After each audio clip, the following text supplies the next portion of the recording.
Shalom jemaat yang dikasih Tuhan. Pagi hari ini saya akan menyampaikan firman Tuhan yang terambil di dalam Yohanes pasal 8 ayat 1 sampai 27 dengan tema tidak ada perbedaan di mata Tuhan.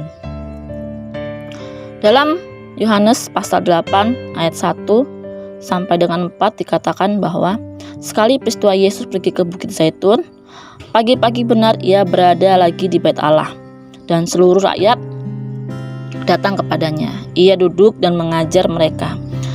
Perempuan ini tertangkap basah ketika ia sedang berbuat zina. Orang-orang Farisi membawa seorang perempuan yang kedapatan berzina. Lalu orang-orang Farisi berkata kepada Yesus agar perempuan tersebut dihukum sesuai dengan aturan yang tertulis dalam hukum Taurat. Melihat kisah ini, kita diingatkan bahwa perempuan ini secara tidak langsung ia mendapatkan yang namanya diskriminasi dalam hal gender. Tentu perzinahan itu tidak dilakukan oleh seorang diri saja. Tetapi di sini kita melihat bahwa yang dibawa untuk dihukum adalah perempuannya saja, sedangkan laki-lakinya tidak ada. Diskriminasi artinya mendapatkan perlakuan yang berbeda dari orang lain. Dalam hal ini tentunya merugikan satu pihak saja, yaitu perempuan. Tetapi dengan kerendahan hati Yesus menjawab, "Barang siapa di antara kamu tidak berdosa, hendaklah ia yang pertama melemparkan batu kepada perempuan itu." Dan ternyata tidak ada seorang pun yang melemparkan batu ke arah wanita itu. Hal ini menunjukkan bahwa manusia tidak lepas dari dosa, dan Tuhan tidak membeda-bedakan manusia untuk menghukum yang bersalah. Sebab di mata Tuhan semua manusia sama. Oleh sebab itu pada ayat ke-12 Yesus memberitahukan kepada manusia bahwa Dia adalah terang dunia.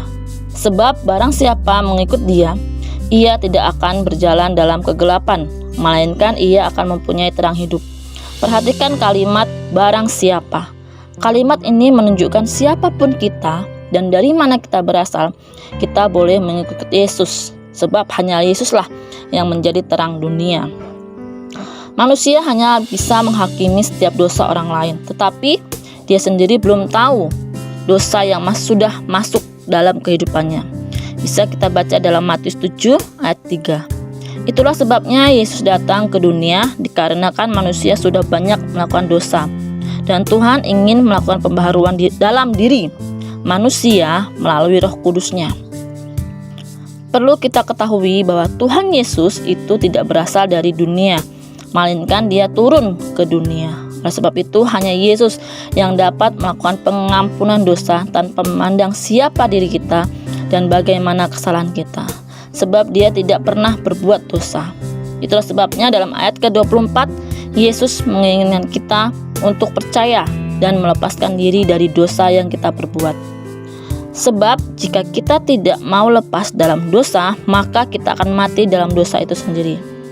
Dalam ayat 28 dan 29 juga menjelaskan apabila kita telah mengagungkan Dia, maka kita tidak perlu takut lagi akan perlakuan manusia terhadap kita. Sebab dimanapun kita berada, Tuhan akan selalu menyertai kita. Kesimpulannya adalah di dalam dunia ini, di mata Tuhan semua manusia sama, tidak ada perbedaan. Yang membedakan hanyalah iman percaya kita kepada Tuhan.